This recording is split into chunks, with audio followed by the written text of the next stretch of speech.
It is Thursday morning, and I've taken a couple of trades here, and I'm going to be done for the day. I had a scratch trade, and I had a trade where I made about a half an hour. Not the greatest day once again, but hey, at least I'm green. That's the important thing. So let me take you through the trades real quick so you can see what happened here. So I'm going to start here with a daily chart, and the reason I'm doing that is because I felt like when I opened up the charts today, I felt like uh, I really felt like this huge candle that happened on Tuesday the 3rd um, was going to be something to keep, take note of.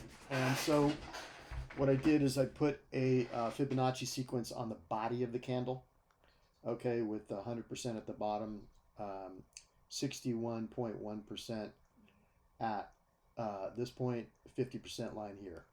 So my thought was that this has already happened yesterday.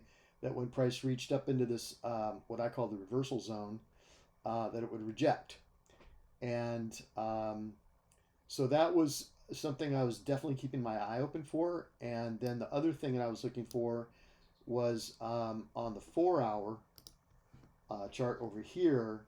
There was a buy block that was initiated yesterday around the 10 o'clock 4 hour period from 10 a.m. to 2 p.m. And that showed up today when we broke some structure up here.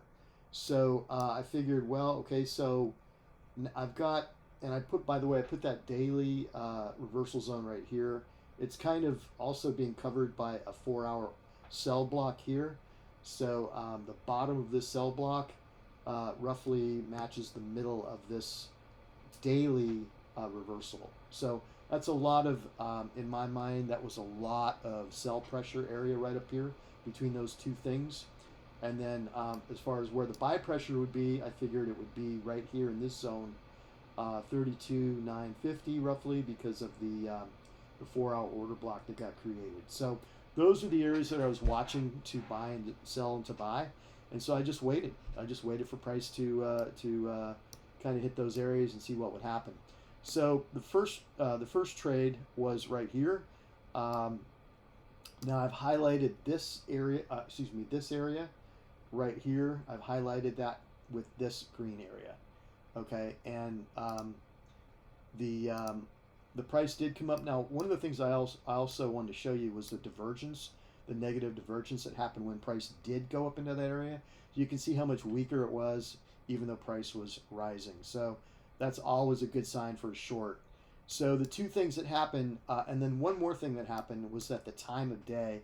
What I've noticed is there's almost always a trade at 9:37, about 7 minutes after dip. I don't know why that is, but I've been watching the charts for a long, long time, and 9:37 just seems to be a time that trades set up. So I had my eye on the time, I had my eye on the divergence, I had my eye on the fact that it was now entering that reversal zone based on the candle from 2 days ago and that reversal area there, which is a Fibonacci sequence. And the other thing was that it was reaching the bottom of this 4 hour sell block. So anytime you get like a bottom or a 61.1 or a 50% or a top or whatever, that's a level. That's a level. So when all the levels line up like that, you've got the sequence here of the daily reversal. You got the bottom of the 4 hour. You've got negative divergence. You've got the time of day, and you've got a wick, which then ends at 9:37. That's, to me, that's a trade. So I got short right here, and I wrote it down about halfway to my target, and then it bounced. And so this is a psychological problem I've been having lately, is that I get halfway to my target and I move my stop to break even because I'm like, well, I'm up $500. I don't want to lose money. So I move my stop to break even. It comes up, bounces me out break even, or just a little bit of better than break even, and takes me out of the trade, and then immediately goes down and hits the target. So that's been happening over and over and over again. So I was like, driving me crazy. What am I gonna do about it? I don't know.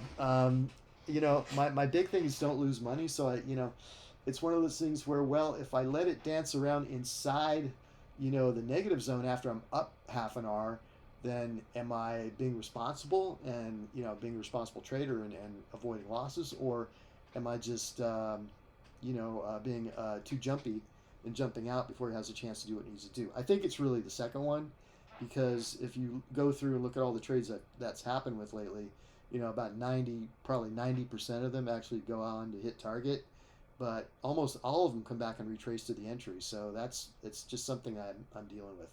Anyway, so that was a scratch, and the other trade I took, well, I was waiting, right? So it never got quite back up to that zone again. It tried 2 times here, and then a little after 11, 10:30 actually, which again 10:37, 10:35, 10:30.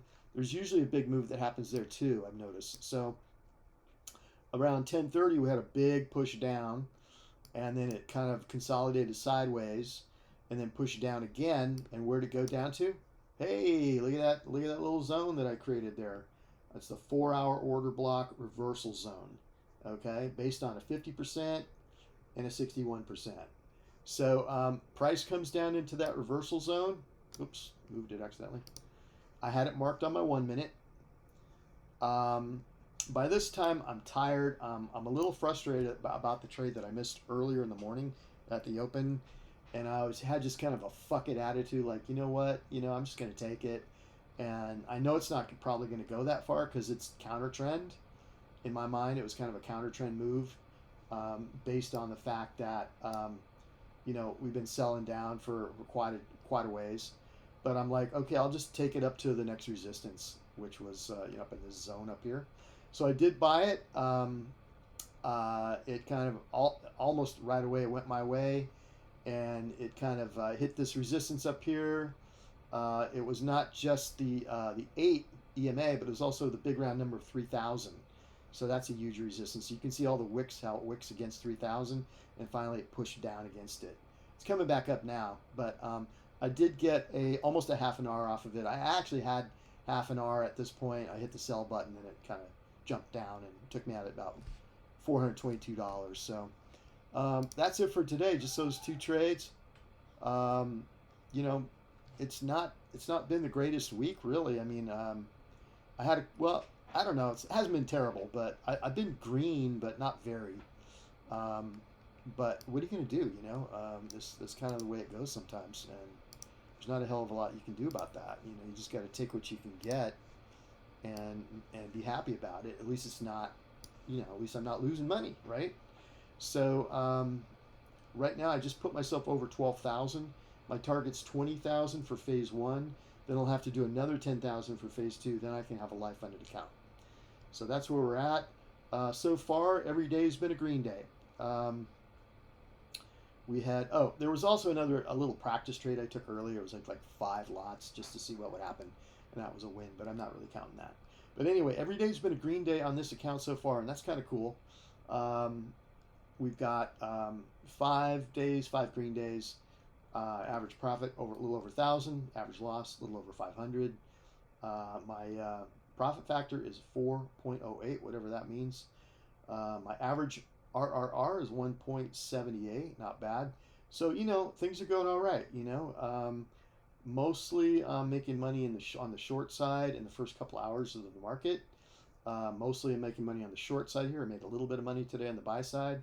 That might have been the first real buy money that I've actually made. It was only $400. But I'm only trading the US 30. I trade a little bit of gold, but primarily I'm on the US 30, and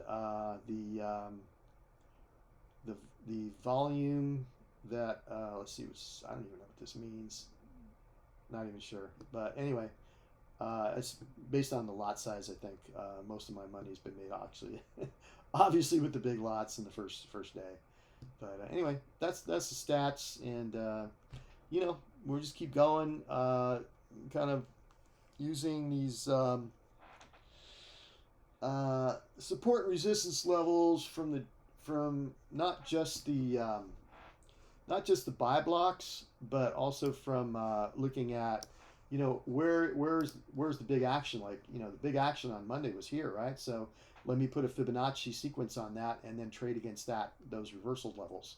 That was the thinking today, and that was actually a pretty nice trade, but unfortunately I didn't stay in it. If I would have stayed in for 2 or 3 more minutes, would have had my full 1R. But that's life. I'm really glad that this other one worked out today, because I didn't actually think it was that great of a trade personally. I don't like buying uh, a first bounce into a reversal zone, but I was fidgety, I was bored, I was at trader's itch, and I wanted to put a trade on. I want to make some money today, so that's what I did, and it worked out. I got a half an hour out of it, better than nothing. So that's it for the day. See you on the next one.